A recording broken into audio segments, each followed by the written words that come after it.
Hi, welcome to three roses kitchen. இன்றைக்கி நம்ம என்ன செய்ய போகிறோம்னு பார்த்தீங்கன்னா ரொம்ப ஒரு சூப்பரான காரா பூந்தி தாங்க செய்ய போகிறோம். எப்படி செய்யுதுன்னு வாங்க வீடியோக்குள்ளே போய் பார்க்கலாம்.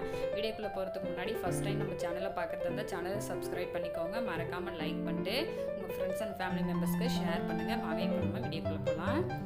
நான் வந்து காரா பூந்தி செய்கிறதுக்கு இன்றைக்கி பார்த்தீங்கன்னா 250 கிராம் அளவுக்கு கடலை மாவு வந்து எடுத்துருக்காங்க. சளிச்சு சேர்த்துக்கோங்க. சேர்த்துட்டு இது கூடவே ஒரு சிட்டிகை அளவுக்கு நம்ம சமையல் சோடா சேர்த்துக்கலாம். கூடவே பார்த்திங்கன்னா இதுக்கு தேவையான அளவு உப்பு சேர்த்துக்கலாம்.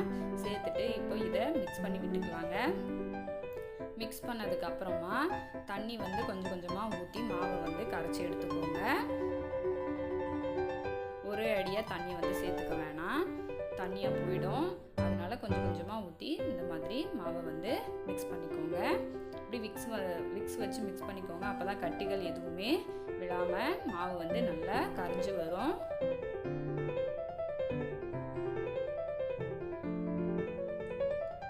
பாருங்கள், இந்த பதத்துக்கு வந்து மாவை கரைச்சி எடுத்துக்கோங்க.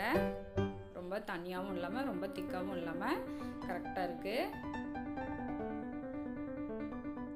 இப்போ கரைச்சதுக்கப்புறமா நான் ஆயில் வந்து ஊற்றி வச்சுருக்காங்க கடாயில். ஆயில் நல்லா சூடானதும் அடுப்பை வந்து மீடியம் ஃப்ளேமில் வச்சுட்டு இந்த மாதிரி நம்ம பூந்தி வந்து ஊற்றிக்கலாம்.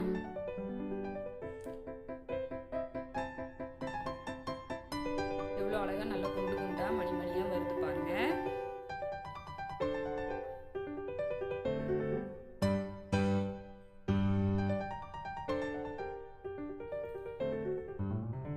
நான் எந்த கலரும் எதுவுமே சேர்க்கலைங்க.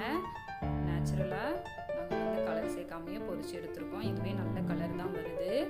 இப்போ நம்ம கையை வச்சு நல்லா திருப்பி விட்டுட்டு நம்ம நல்லா கிறிஸ்பியாகி வேக வச்சு எடுத்துக்கலாங்க. பூந்திக்காய் இருந்தால் நம்ம சேர்த்த உடனே எடுத்துடலாம். இனிப்பு பூந்திக்காய் இருந்தால் இல்லை லட்டுக்காய் இருந்தால் அந்த மாதிரி எடுத்துக்கலாம். ஆனால் நம்ம வந்து காரா பூந்தி செய்கிறதுனால நல்லா வேக வச்சு நல்லா கிறிஸ்பி ஆகிற வரைக்கும் வேக வச்சுட்டு அதுக்கப்புறம் எடுக்கணுங்க. பாருங்கள் எந்த அளவுக்கு நல்லா சூப்பராக வந்திருக்குன்னு. அடுத்த வாட்டி நம்ம வந்து செய்யும்போது அடியில் இருக்கிற அந்த ஜல்லி கரண்டியில் இருக்கிற மாவு வந்து வலிச்சுட்டு அதுக்கப்புறம் திரும்பவும் நீங்கள் வந்து பூந்தி ஊற்றுங்க. அப்போ தான் நல்லா குண்டு குண்டாக வரும். இப்போது எல்லா பூந்தியும் பொரிச்சு எடுத்ததுக்கப்புறமா வேர்க்கடலை வந்து சேர்த்துருக்கேன் நான்.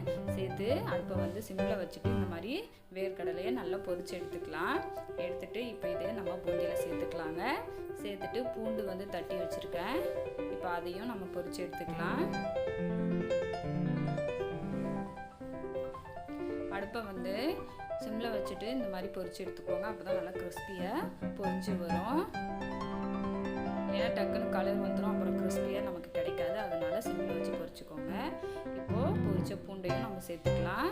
கடைசியாக பார்த்திங்கன்னா கருவேப்பிலையும் நம்ம பொரிச்சு எடுத்துக்கலாம்.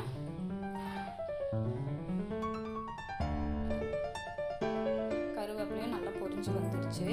இப்போ இதுவும் நம்ம பூந்தியில் வந்து சேர்த்துக்கலாங்க.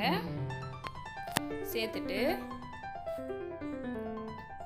இப்போ இதுக்கு தேவையான அளவு நம்ம மிளகாத்தூள் வந்து சேர்த்துக்கலாம். நான் வந்து பார்த்திங்கன்னா ஒரு 1/4 டேபிள் ஸ்பூன் அளவுக்கு தாங்க இப்போது இதை சேர்த்துட்டு நம்ம நல்லா மிக்ஸ் பண்ணி விட்டுக்கலாங்க.